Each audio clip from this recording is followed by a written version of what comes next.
Doctor Sunil Karpe जी के सानिध्य में साईं बाबा की महिमा को आत्मसात कर आध्यात्मिक जीवन जीने की कला सीखें। देखिए साई वाणी आस्था भजन पर प्रतिदिन प्रातः 7:20 बजे, आस्था पर प्रत्येक रविवार प्रातः 8:20 बजे। संपर्क सूत्र 9604050607।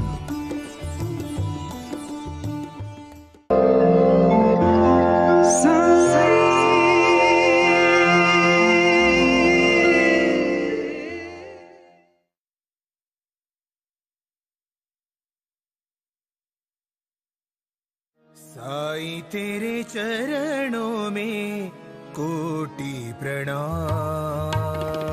साईं तेरे चरणों में कोटि प्रणाम। साईं तेरे चरणों में कोटि प्रणाम। साईं तेरे चरणों में कोटि प्रणाम। शरण में ले लो साईं प्रभो। शरण में ले लो साईं प्रभो। शरण में ले लो साईं प्रभो। शरण में ले लो साईं प्रभो। नमस्कार, आप सबका साई वाणी में स्वागत। मेरे प्रिय आत्मन, भारत के सभी साई के भक्त और हर दिन नित्य नियम से साई वाणी सुनने वाले मेरे परम मित्र, आज साई वाणी को प्रारंभ करते हुए मुझे बड़ी खुशी है और मैं एक ऐसे मोड़ पे पहुंच चुका हूं जहां मुझे पूरे विश्व से लोग जुड़ रहे हैं। कुछ ऐसी बातें होती है कि जो बातें बहुत महत्वपूर्ण होती है। साईं बाबा के जीवन में बहुत सारे लोग दान धर्म करते हैं और करना भी चाहिए, लेकिन उसके लिए नम्रता होनी चाहिए और वो एक सादगी होनी चाहिए कि ना कि अहंकार होना चाहिए। कहते हैं बहुत बार कि कभी कभी ये हाथ से दान किया तो ये हाथ को पता नहीं होना चाहिए। मैं ध्यान और क्रिया सिखाते समय बहुत खुश हूँ, बहुत आपसे जुड़ा हूँ। मेरा आपका हृदय का नाता हो चुका है और जब भी मैं कुछ कहता हूं तो मुझे बड़ी खुशी होती है कि जीवन में बहुत सारी ऐसी चीजें हैं जिनको आप धन्यवाद देना चाहते हो। जो भी हमें जीवन मिला है वो किसी का है, वो भगवान का है और हम आत्मा और परमात्मा की बातें जो करते हैं वो हमारे सहृदय से होने वाली बातें हैं। इसलिए मैं बहुत शांति के साथ आज कहना चाहता हूं कि साईं बाबा ने अपने जीवन में क्रांति लाई। साई वाणी को मैं आज थोड़ा विस्तार में आपको समझाना चाहता हूँ मेरे इस साई ध्यान में और साई वाणी में। आप ठीक से समझिए ये प्रयास क्यों है और इस प्रयास करने का मकसद क्या है। पूरा विश्व आज एक दूसरे के साथ झगड़ रहा है। आपस में बहुत सारे लोगों की समस्याएं हैं और उनको समस्या हल करने वाला और उनकी समस्याओं को छोड़ने वाला, उनकी समस्याओं को दूर करने वाला भगवान का सहारा होता है। और साई अपने शिष्यों को हमेशा, अगर कोई तहे दिल से और शिद्दत से अपना सर साईं बाबा के चरणों में रखता है तो बाबा उनको आशीर्वाद देते हैं और मार्गदर्शन करते हैं। फिर भी हमें हमारे जीवन में कौन सी जीवन धारा आत्मसात करनी चाहिए, इसके ऊपर मैं आज बोलने वाला हूं। और वो जीवन धारा है 1 से 10 पॉइंट, 1 से 10 चीजों में मैंने उसको बाइफरगेट किया है, उसको अलग अलग किया है और उसको आपको समझाना है।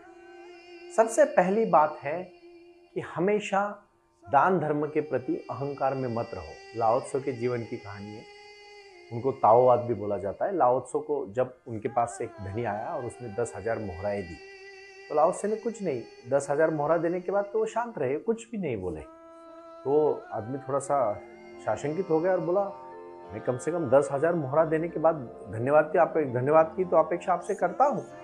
लाओ त्से ने कहा, ये ले और वापस चला जा। तू अगर मेरे साथ व्यवहार कर रहा है तो मुझे आपसे 10,000 मोहरा नहीं चाहिए।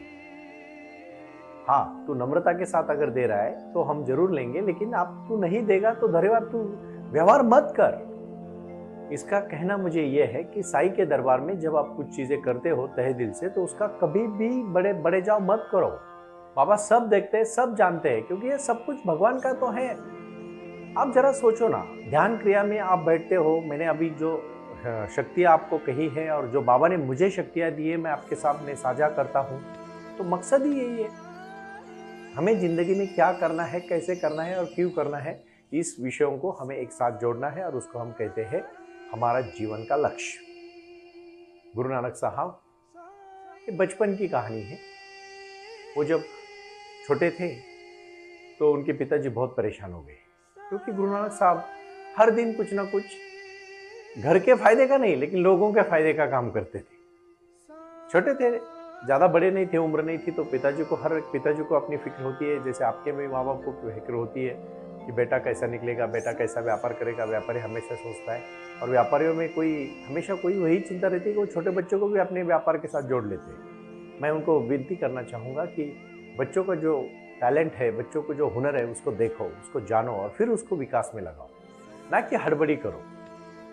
बाबू, और मैं फिर से कहूँगा मेरे भाई बहन, ये साई वाणी आपको ज्ञान देने के लिए है, आपके जीवन में बदलाव लाने के लिए है और आपके जीवन में क्रांति लाने के लिए है। इसके लिए मैंने बहुत बड़ा प्लेटफॉर्म पूरे विश्व में और पूरे हिंदुस्तान में शुरू किया है, saiwani.org। आप आज सबको मैं विनती करना चाहूँगा, www.saiwani.org इस वी कॉमर्स वेबसाइट से आप संपर्क कर सकते हो। उसमें संपर्क नंबर है, हमारे फ़ोन नंबर्स दिए हुए हैं, क्योंकि मैं चाहता हूँ कि कोई ना कोई कार्य आप हाथ में लें। गुरु नानक साहब का मैं आज इसलिए जिक्र करना चाहता हूँ कि उनके जीवन में उन्होंने बहुत ऐसी कार्य छोटेपन में की, जब वो अपने घर वाले परेशान होते थे लेकिन वो सब दूसरों के बारे में सोचते थे। जब वो छोटे थे तभी तो उनके ये प्रयास थे। साईं बाबा के जीवन में भी जो कहानियाँ हैं वही ऐसी ही कहानियाँ हैं कि बाबा ने अपना पूरा जीवन लोगों के लिए दे दिया, खुद के लिए कुछ भी नहीं। उनके सादे कपड़े आप देखते हो, बाबा की कोई भी आप देखो छवि, कितनी सादगी है, कितनी सिंप्लिसिटी है, कितनी एकदम सिंप्लिसिटी के साथ बाबा जी है। उन्होंने कभी वो द्वारका माई में रहे, कभी उन्होंने चाहुड़ी में रहे, कभी मस्जिद में रहे, कभी मंदिर में रहे, कभी बाईजामा के घर रहे। बाईजामा बाबा की सेवा करती थी, जब तक बाबा को खाना नहीं खिलाती थी तब बाईजामा कभी खाना भी नहीं खाती थी। इतने जोर से भक्त जोड़े बाबा ने, और बाईजामा को बाबा माँ बोलते थे, माँ। और जब वो माँ बोलते थे तो उनकी आंखों में आंसू आते थे। आज भी हमारे घर में हम हमारी नानी को, दादी को, मम्मी को, सबको एक माँ की नज़र में जब हम देखते हैं, माँ जब हमारी होती है, तो जब तक आप खाना नहीं खाते आपके घर की माँ नहीं खाना खाएगी। हम क्यों ना हमारे भक्तों को, मैं इतना ही कहना चाहता हूँ कि सबसे श्रेष्ठ दान है अन्नदान, ज्ञान का दान, ज्ञान का दान, विचारों का दान। यही दान है जो आपके पास है ना, जी भर के बांटो। याद रखना, अगर आपके पास ओरिजिनल है तो आपको वापस जरूर मिलेगा और 10 गुना मिलेगा। जब गुरु नानक साहब गए एक बार बाजार में लाने के लिए, पिताजी ने कुछ चंद पैसे दिए और कहे जा बाजू वाले गांव से कुछ सामान खरीद के ला। गए गुरु नानक साहब खुशी से। आते समय उन्होंने कुछ कंबल लाए थे, कुछ खाना लाया था, और उनको जंगल में 3 दिन का रास्ता था, तो उनको बहुत गरीब सन्यासी मिले जो 3-4 दिन से भूखे थे।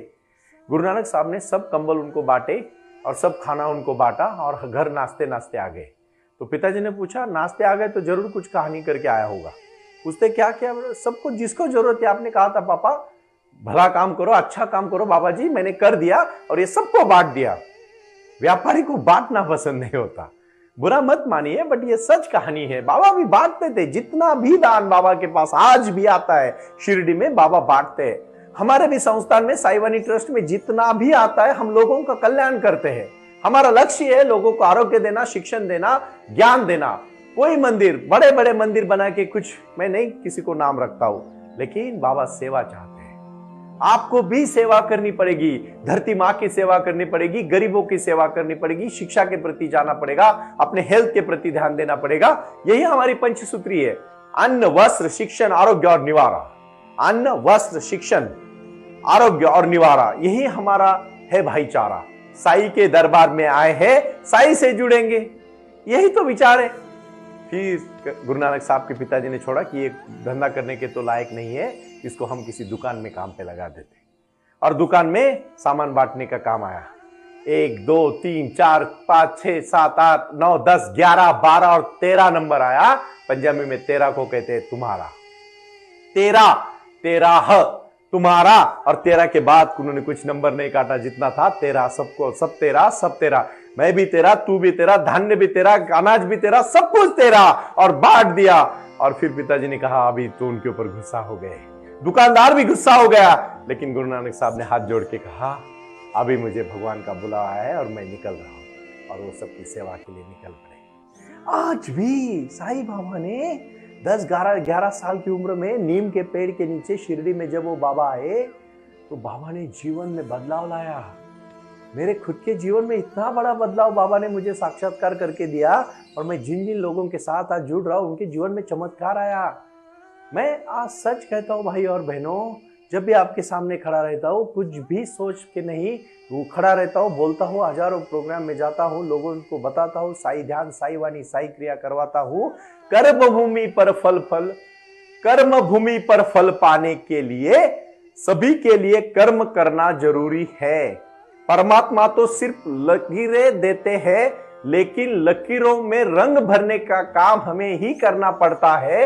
ये गुरु नानक जी साहब ने कहा है। साईं बाबा भी कहते हैं, मैंने तेरे को जीवन दिया, तुझे कैसा जीना है जी ले, लेकिन याद रखना, तू दूसरों के लिए जिएगा तो जिएगा, खुद के लिए जिएगा तो नहीं जी पाएगा।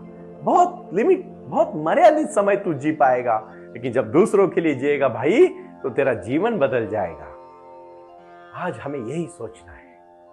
पूरे विश्व से मुझे कहना, सबको अपील करनी है मुझे कि साईं बाबा के जीवन में आपको जुड़ना है, आपको कार्य करना है अभी।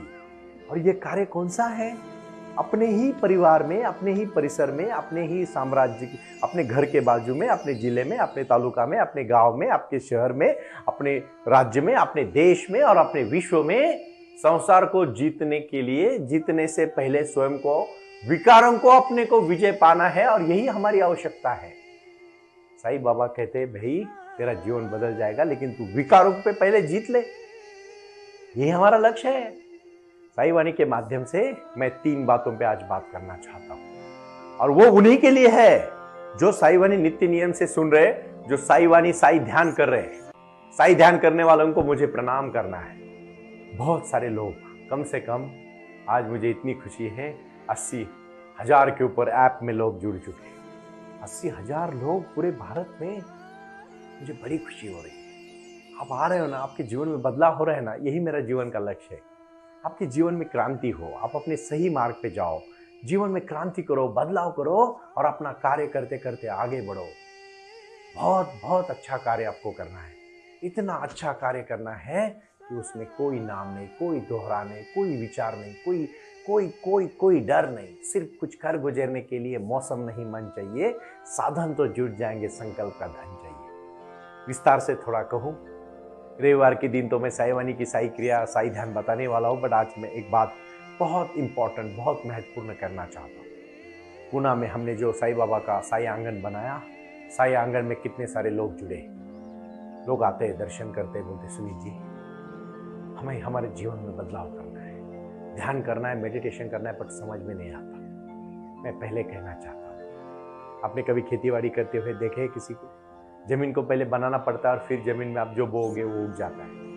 अपने को भी अपने जीवन की रोजी रोटी और कमाने की एक ध्यान की शक्ति है।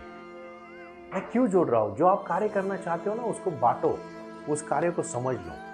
saiwani.com मतलब saiwani.org आप जीवन में क्रांति ला रही है। आपको पता है, साईं वाणी में सबसे पहला कार्य आ रहा है अपना प्रोडक्ट, दूसरा कार्य आने वाला है आपकी सर्विस सेवा, और तीसरा कार्य आने वाला है अपनी कला को एक अपॉर्चुनिटी, एक चांस, एक संधि, एक बहुत अच्छी उपलब्धि मिलने वाली है, और इसको आपको आगे लेके जाना है। saiwani.org से जुड़ के एक ऑर्गेनाइजेशन बढ़ाना है जो सबकी ऑर्गेनाइजेशन है।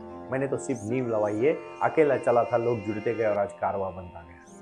ये कारवा रुकने वाला नहीं है, ये कारवा चलने वाला है। इसलिए मैं कहता हूँ, यदि लोग भगवान द्वारा दी गई दौलत का प्रयोग सिर्फ खुद के लिए मतलब करेंगे, खजाने में रखेंगे, तो उसका वो शव की तरह बन जाएगी। लेकिन यदि वो दूसरों के साथ बांटने का निर्णय लेते हैं, तो वो पवित्र भोजन बन जाता है। हमें बताना पड़ेगा, अपना जीवन बहुत सुंदर जीवन है, आप क्यों इसको नरक बना रहे हो? सुंदरता के साथ जियोगे तो आगे बढ़ोगे। भाई और बहनों, यही तो जीवन की धारा है। आज आप समझ रहे हो मैं क्यों बोल रहा हूं ये सब कहानियां, क्यों मैं आपको सबको सजग कर रहा हूं। जो भी करना चाहते हो करो, बट सजगता के साथ करो। जब आपको सजगता आएगी, आपको किसी बात का डर नहीं है। और काम, क्रोध, मेद, मद, मत्सर, लोभ, अहंकार को भगाना है जिंदगी से, योगासन करना है।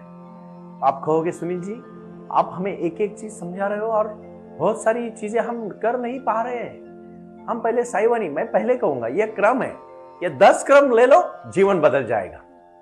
ये नारा मैंने दिया है स्वदेशी का, ये नारा मैंने दिया है भारत भूमि का विकास करने का, ये नारा मैंने दिया है साई के आशीर्वाद का, और ये नारा मैंने दिया है जीवन में बदलाव लाने का। ये जीवन में बदलाव जरूर आएगा। अगर बदलाव लाना चाहते हो तो शांति के साथ काम करना सीखो। मुझे आप पहले वचन दे दो। आज सबसे पहला वचन कबीर महाराज के बारे में मैं कहना चाहता हूं। कबीर ने अपने पूरे जीवन में क्या काम किया? टोपी बुनने का काम किया, क्योंकि उन्होंने कहा था मैं मर जाऊंगा तो मेरी कब्र में मेरे टोपी बुनने का पैसा लगा देना। सच्चाई के साथ उन्होंने काम किया, जो भी किया लोगों को सेवा की, लोगों से पैसा नहीं कमाया। हम भी ये साईवानी का कार्य हमारे लिए नहीं कर रहे हैं। मैंने पहले ही कहा है, मेरे व्यापार, मैं हाईकोर्ट में वकालत करता हूँ, मैं हजारों लोगों से मिलता हूँ, बट मैं जब साईवानी करने लगा हूँ तो मुझे बड़ी खुशी हो रही है। मैं आपके जीवन में बदलाव ला रहा हूँ। आज कितने मेरे भाई बोलते हैं सुनील जी आपको सुनने के बाद एक नई शक्ति मिल जाती है, हमें कुछ करना है सुनील जी, हमारे पास शक्ति है, मेहनत है, लगन है, सच्चाई है, हमें मार्ग दिखाइए। और इसलिए मैंने साईवानी.org को शुरू किया है। वो आप ही का ही काम है, आपका ही प्रोडक्ट उसमें रहने वाला है, आप ही खरीदने वाले हो, आपको ही फायदा होने वाला है ना। मुझे उसमें कोई बहुत निजी मेरा कोई उसमें इंटरेस्ट या कोई मुझे बहुत कुछ बड़ा करने के लिए नहीं, आप लोगों को मुझे बड़ा करने के लिए मैंने व्यासपीठ दिया है। यह आध्यात्मिक तौर पर तो चलेगा। अभी कुछ दिनों के बाद जो लाइव प्रोग्राम जो होंगे वो सब आप सुनोगे। हजारों करोड़ों लोगों में मैं जा रहा हूं, बीच बीच में लोगों से जाके मैं जुड़ रहा हूं। फिर से कहना चाहता हूं, आपको सबको शांति के साथ कार्य करना पड़ेगा। ये कार्य को आपको मद्देनजर रखते हुए कलाकारों के साथ जुड़ना पड़ेगा, और यही कला आप सबके जीवन को बदलने की कला है। ये सब कला अपने लक्ष्य को पाने की कला है। इसके लिए मैंने आज बहुत नम्रता के साथ कहा है, कबीर महाराज का ये दोहा मैं आपके सामने बोलना चाहता हूं। इसको आप ठीक से समझ लीजिए, क्योंकि ये बहुत महत्वपूर्ण है जीवन के लिए। और क्या है इसका संदेशा? ये संदेशा है अपने जीवन में साईं बाबा ने कहा है सबका मालिक एक, श्रद्धा और सबूरी, प्रारंभ करो और जारी रखो, और साईवानी और साई ध्यान, यही तो पूरा लक्ष्य है, यही तो जीवन है, और यही तो क्रांति है। ये क्रांति को मैं कहना चाहता हूं, और इस क्रांति के लिए मैं आप सबको एक ऐलान करना चाहता हूं कि आज आप हमसे जुड़े और अपने जीवन में बदलाव लाए। आप आए, हमसे जुड़े। मैं फिर से विनती करना चाहूंगा, 9604191919, 9604050607 दोनों नंबर से आप संपर्क करें, हमसे जुड़े, आपकी समस्या हमें भेजें, हमें फोन करके आपकी समस्याएं बताएं। जब तक हम आपके शहर में नहीं आते तब तक आप वहीं रह के अपने जीवन में कार्य करें। और शिरडी में गुरु पूर्णिमा के दिन हम एक बहुत बड़ा, हमारा एक जो भी विचारधारा के साथ जो लोग जुड़ रहे हैं उनको मैं एक सबके लिए एक प्रोग्राम, एक साईं बाबा का एक दिन का हम साईवानी का कार्यक्रम कर रहे हैं। सबको आना है, लेकिन मैं फिर से कहना चाहता हूँ, आओ, जुड़ो और अपना कार्य शुरू करो। इसी को हम कहते हैं जीवन का लक्ष्य होना चाहिए साईवानी सुनना और जीवन में बदलाव लाना। यही मैं कहना चाहता हूँ। प्रणाम।